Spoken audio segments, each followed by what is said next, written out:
Well, off the back of 3 straight defeats, a trip to the league leaders is probably not top of Argyle's things to do this weekend, but it is where they find themselves, attempting to do something that no one has done this season and beat Sheffield United at Bramall Lane.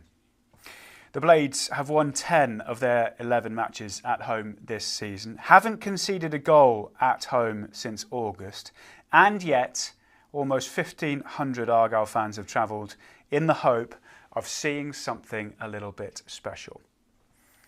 Hello, good afternoon, I'm Charlie Price. This is the pre-match show on Argyle TV. And today is as tough as it gets for Argyle, really, in the Championship. Winless in their last 5 matches, having lost their last 3. But this is football, and the unpredictability of the game is why we love it. And can Argyle become the first team since Tottenham in April to beat Sheffield United at Bramall Lane? Well, you can find out with us here on Argyle TV. Match passes can be bought online right now. If you're in the UK, audio passes will cost you £2.50. And if you are an overseas viewer in certain territories, then you can stream the game in full for £10. Head to pafc.co.uk to find all the streaming details. Now, joining me for the next couple of hours this afternoon is a former Argyle defender, Brian McGlinchey. And we've built it up all morning as one of the toughest games in the league, and it is just that, isn't it, for Argyle today? Yeah, it's a tough challenge. I sort of said in the breakfast show that we've got to treat this like a cup game. A cup final is a free hit, really, in a sense. You've got to go there and just be confident and have a mindset that you're going to make it really difficult for them. I think that's what we've got to do, is try and maybe keep it without conceding as long as possible, and maybe get the crowd get a bit frustrated, because probably their crowd are expecting them to go and put a big result in, maybe 3-4 goals against us, that type of analogy. And I think that could work to our advantage in the sense that we sort of keep it really tight, but that's going to be a tough ask. 3 goals scored on the road for Argyle this season. 2 goals conceded at home for Sheffield United this season. I mean, a complete disparity in terms of form heading into this. Yeah, it is. And football's is a strange game. Strange things happen. I think you could predict, we can get a result there, and maybe it's the bigger games you get a result in. You look at last year when we stayed up, we got results against teams where we didn't expect to get results from. We beat Leicester at home, and we probably didn't expect to get anything from that game, and that was probably a vital 3 points in that for us staying up. So football works in strange ways, but it's about players getting a bit of confidence, because the problem at the moment is when we go goal down, the heads drop, and then we start conceding 2 or 3 goals away from home, which then really sort of impacts us. And the one worry will be as well, when you go into a season, if you're in that relegation battle, goal difference could become important. Yeah, you can see the Argyle players there a couple of moments ago arriving at Bramall Lane, a place they last played in 4 years ago in the FA Cup. It was actually a pretty decent game that Argyle eventually went out losing 2-1 to then Premier League side Sheffield United. But it's been quite a few years since they've been here in a league capacity. Well, let's have a look at the Argyle side, shall we? They obviously are on this run of not winning games at the moment, and Wayne Rooney's been chopping and changing a little bit. As you can see there are quite a few changes from the side that were beaten just a few days ago against Swansea. All of them in the front line, really. Rami Al-Hajj comes in for his first start since the game against Portsmouth over a month ago. And then Michael Obafemi and Ryan Hardy also coming into the side. Andre Gray, Callum Wright and Nathaniel Ogbeta dropping to the bench. Freddie Asaka is back after illness to take a position in reserve as well. Looking at it, Brian,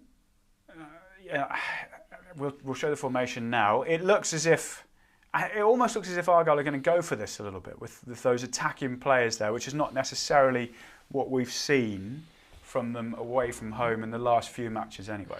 I think as well, with the injuries we've got, his hands are tied a little bit what he can do. I like the fact that maybe he's gone with that Galloway at left back. I think that's maybe the right move. We were talking maybe that could be an option maybe in midweek. But I think Randall and JB have got big jobs at hand, because they've got to sort of close that gap between their number 10s, O'Hare and getting those in those areas that really could hurt us. So they're big players. But you're right, we've got attacking players high up the pitch. So people like Omofemi, not usually on the left hand side type thing, may have to do decent job going back, run towards their own goal, which maybe that's not his strength, but he's got to roll his sleeves up today and maybe make that happen today. Yeah, the defensive side of things is interesting because there have been injuries, like we said. Brendan Galloway back. We spoke on Tuesday night about the importance of having a player of his quality and actually experience back in the side as well. But if you go back over the last 5 matches, we've conceded first in every single one of those. Yeah. We've conceded first in 8 out of the last 10 games as well. The only 2 we haven't are ones that we've got wins in. So it is probably, I imagine, just trying to stay as tight and as compact as possible, back there at least, for as long as you can. Yeah, 100%. I think if they can have something to hold on to, I think that's the crucial bit. Because as I said, the crowd will be expecting a result from Sheffield United, so we can keep them as quiet and frustrate them expecting to see goals today. Then that's the key thing. But a lot of the goals we're conceding is just basic things like not clearing your lines properly, not getting out to people quickly to stop crosses, and being that bit aggressive in a way, and being probably a bit too passive. So that's something that you'd maybe want to see your back four doing today, being really, really aggressive. But as I say, defensively, it's always about the team. If you're relying on your back four to be defensive, you're gonna come unstuck really. But it's about everyone doing a job defensively. That's the crucial bit. Everyone working hard and closing the spaces down. But I think for me is that number 10 area and around that space is for me is crucial, because they pick up the ball in that area and they run at you there and they release Raksaki and all that type of players. That's the key for me part of the game. Well, let's have a look at the Sheffield United side, shall we, actually, as well. They've made a couple of changes from the side that beat Millwall last weekend. They've handed a first start to young Scottish striker Ryan One. He comes in, Ryan Brewster dropping to the bench. And Tom Davis also comes into the side. Sousa not involved. But you mentioned already Raksaki and O'Hare. They are 2 of those sort of support strikers, forward sort of positions, and that's, you feel, Brian, where they are. Yeah, him and Hamer as well are big players. They pick up the ball and they like to run at people, and they make things happen, And like obviously Tom Davies is coming in to be that spoiler in the middle of the park and make it difficult, and he'll probably protect their back four. So yeah, they've got those 3 in particular.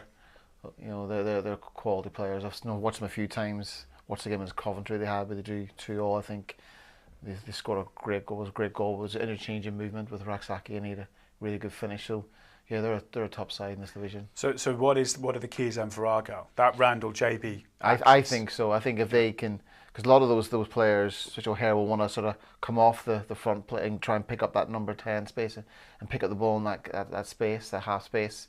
So I think JB and Randall have got to block that pass, or that's communication as well.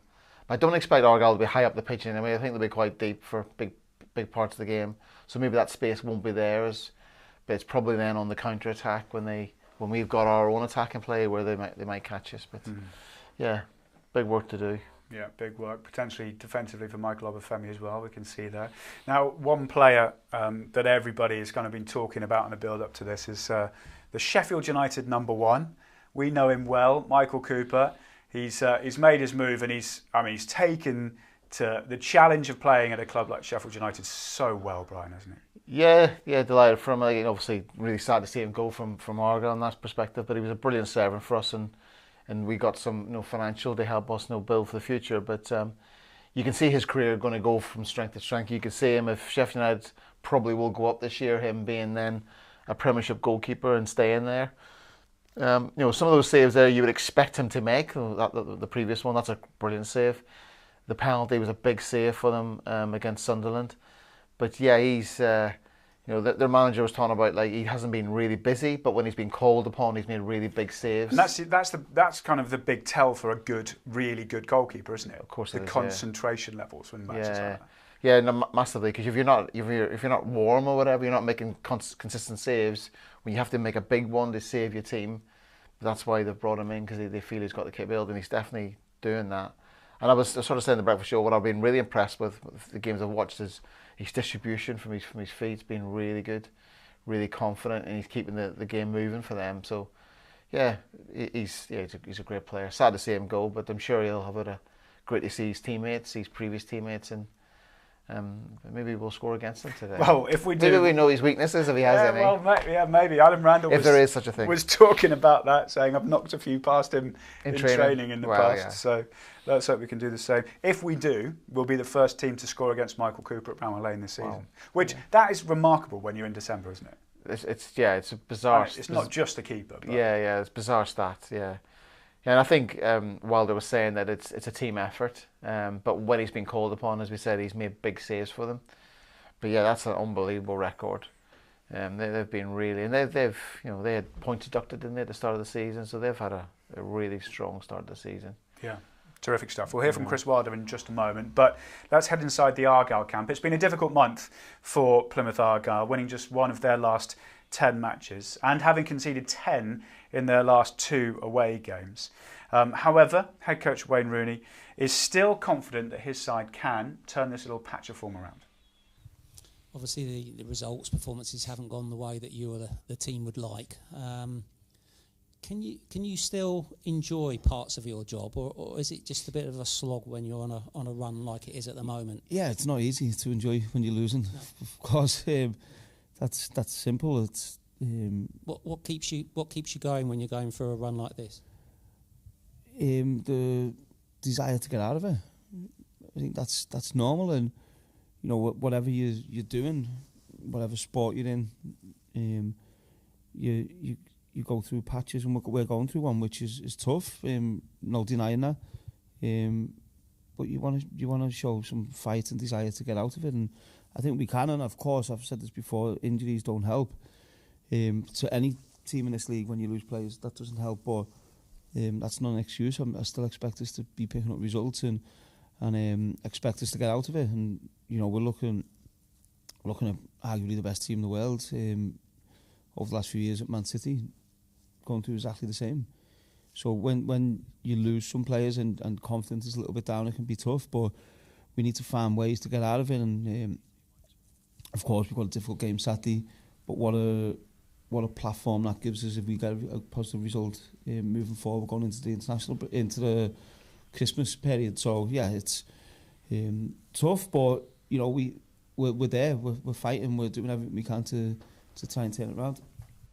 Chris Errington from Plymouth Live with the question there to Wayne Rooney.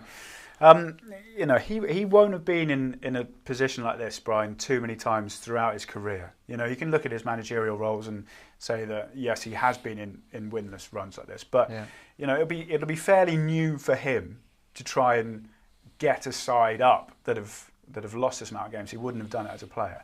So the appointment of someone like Mike Phelan, who just has a little bit of extra experience, he's a bit more, I suppose, world weary. Yeah. Do you see that as a really positive thing that has happened? Do you see it as something that can only help Wayne Rooney in particular? Massively, because he's probably got a sounding board. He can maybe get things off his chest, and he can talk about what's going on. But yeah, it's difficult for him, and you're right. He's had an unbelievable career, but probably one of the best players in the world in his day, and. And he's probably thinking. He probably thinks that probably frustrated in a way because he probably thinks this is easy to do some of the things he's asking players to do, but this is the level now that he's coaching at, and he's got to try and get his messages, really simple messages to his team that he wants his team to do, and I think with Phelan being appointed, I think that's only a really really good thing for the club in the sense of massive experience with Manchester United really, and he will be able to give that sort of insight of what you need to do to win games, that mentality. And I think I heard Mike Phelan talking, and it was all about mindset and mentality and all those types of words. And that's literally what football's about. Is Argyle are all good footballers, but it's just going out and being able to express yourself and not letting the situation get above you and not allowing you to be your best. And I think that's what they've got to do today. Just go and play and. You have nothing to lose. How easy is it to do that, though? I don't know how many times in your career you would have been in a run like this. Probably not a huge amount. But, how do you, as a player, kind of get yourself going again when it hasn't been going well and you're quite, not fragile is not the right word, but, not feeling as if you're invincible? I think it's difficult as a player, but I think that's where you need your manager then taking the pressure off you and by telling you, you're a good player, you can do this, I believe in you, and the staff giving you that confidence. I think as a player it's difficult because you feel the pressure and you want to play well. So I think the staff play a big part in that, and I think that's where I think the game's evolved a lot more now. Where back in my day, Paul Sturrock would have said to you, just get on with it, and it'd been very difficult. But at this game, I think they were very, very mindful of trying to get the best out of players and making sure that they're full of confidence getting the game. So I do think the staff play a big part in that, and that's why I think staff can make a difference to a changing room. So Mike Phelan coming in with that different voice, giving players confidence, and as Wayne Rooney said, this could be a platform. Yeah. It could be, but but they've got to go and do it. You can talk all day about stuff, but it's actually going out in the pitch but all Argyle fans, the thousands of fans travelling today, they just want someone to run, tackle, make it really difficult, and put a performance in that they think they want to play for the green shirt, and that's all. That's what the fans want, and if they see that, then that's all. As I say, that's the perfect result in that sense. So do you think even if Argyle lose today, let's just say that now, but play well and have big positives coming out of it, I don't know, like score a couple of goals or be in the game or push Sheffield United far, that can have a big impact? I think so. I think a performance where you see endeavour, tackles, making it really difficult for Sheffield United and giving them having to earn their money, they earn their 3 points today, not make it really easy for them. I think that they'll take plaudits from that. I think the Argyle fans are they're smart fans in this, and they'll see that effort. If you see players putting a shift in, you'll know that you can no matter how bad the performance goes, if you put an effort in and you're doing all you can, then I think you'll get away with it in a sense. Mm-hmm. Well, in the opposite dugout to Wayne Rooney is someone who is vastly experienced at this level. Chris Wilder is Sheffield United through and through, and is happy with how his side are playing right now heading into this one. It would be remiss not to mention Cooper, given the opposition. Yeah, bright young goalkeeper, massive future. But the numbers, I mean, they're extraordinary, aren't they? I mean, he personally hasn't conceded a goal at Bramall Lane yet. So has even that sort of type of thing, impressed you? I won't say taken by surprise, because obviously he's a very good goalkeeper. Yeah. But the numbers are extraordinary at this stage. Yeah, well, and it's something that we want to keep nudging up as well, because they're proud of it, and so we talk about it.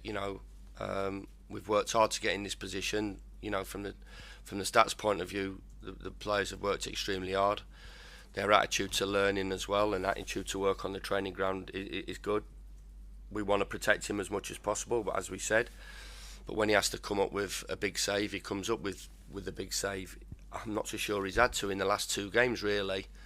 So it's testament to the work that goes on ahead of him. But that was the key thing for me. The penalty save against Sunderland. A couple of big saves that he's had to make when needed. Reminiscent of Dean Henderson when he was here last. I always talk about it.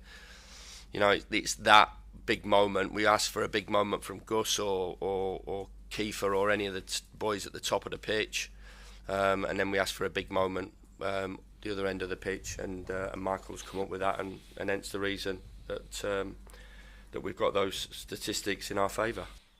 Chris Wilder talking to BBC Radio Sheffield there, talking about Michael Cooper. He also mentioned, Brian, about the players' sort of hunger to want to keep clean sheets, to want to be at the top of the table, to get themselves into the position that they're in now. And it's obviously for us to say, well, it's obvious they're going to be at the top of the table. They're in the Premier League last season. They've got really good players, but it also shows quite a good mindset from a lot of them to say, like, right, well, yeah, we got relegated last season. We should be the best, but we still have to be the best, and they are proving that at the minute. Yeah, well, you look at Luton Town, for example. Yeah, there's a classic example of, I don't understand the dynamics at Luton, but what's gone wrong there. But they haven't gone on and kicked on from getting relegated. So, and Sheffield United were probably in a bad state in the Premiership last year. So, fair play to Chris Wilder. He's actually got them going again. He's rejuvenated them, and I listened to that full interview actually earlier on today, and he was talking about getting the crowd up for the game today, not making sure they're not complacent as well, because they said like they've had an away game midweek, they're tired, they're going to be lulls in the game, they're going to need the crowd today. So I think that's what Argyle need to do. They need to play on that. They need to use whatever advantage they can. Argyle, make the game difficult, make the game maybe ugly in a way, and try and get something from it. Because the longer that goes at 0-0, football's a strange game. The key thing is not conceding early. Because we've seen the game at Bristol City and Norwich. Once we concede that one goal, it's sort of the confidence sort of drops a bit. Yeah. It is, that is an interesting point of view about. I remember it at Home Park on occasions during our promotion season when you'd play again. I remember playing against Forest Green, nearing the end of the season. They were bottom of the table, and I remember it wasn't a great game. We did win it 2-0. Crowd weren't there from the start. It is quite an interesting little dynamic when you're expected to win and probably win fairly comfortably. You kind of have to get yourself going a bit more. Yeah, you do. And obviously, Wilder's massively really experienced, so he's already telling the crowd what he needs, and he's a local lad, isn't he? So he'll want to get that message out, and that's clever sort of communication, really, in a way, because you do need the crowd, and you see it here at Home Park. Like when we've sort of comebacks we've had, for me it's the crowd's got us over the line. That the Devonport end have really got them going. When they got that first goal, it's made them go and get that second goal. The crowd's lifted, so it'll be the same there at Sheffield United. You've convinced me, Brian. You convinced me Argyle are going to get something from this game. Well, hopefully. We are pretty much ready to get going here on Argyle TV. If you haven't got your match passes yet, now is an opportunity to go and get them. Audio passes will cost you £2.50. If you live outside the UK, you're based outside the UK, you can get a video streaming pass for £10. Head to pafc.co.uk, click on the Argyle TV tab at the top, and all the details will be in the drop down from there. But that is it for the pre-match show. We'll be back at half-time. It's time for action then at Bramwell Lane. Can Argyle do the unthinkable and get a win at the league leaders today? Standing by for commentary is Nathan Alban and the former Argyle midfielder David Fox. Match is up next.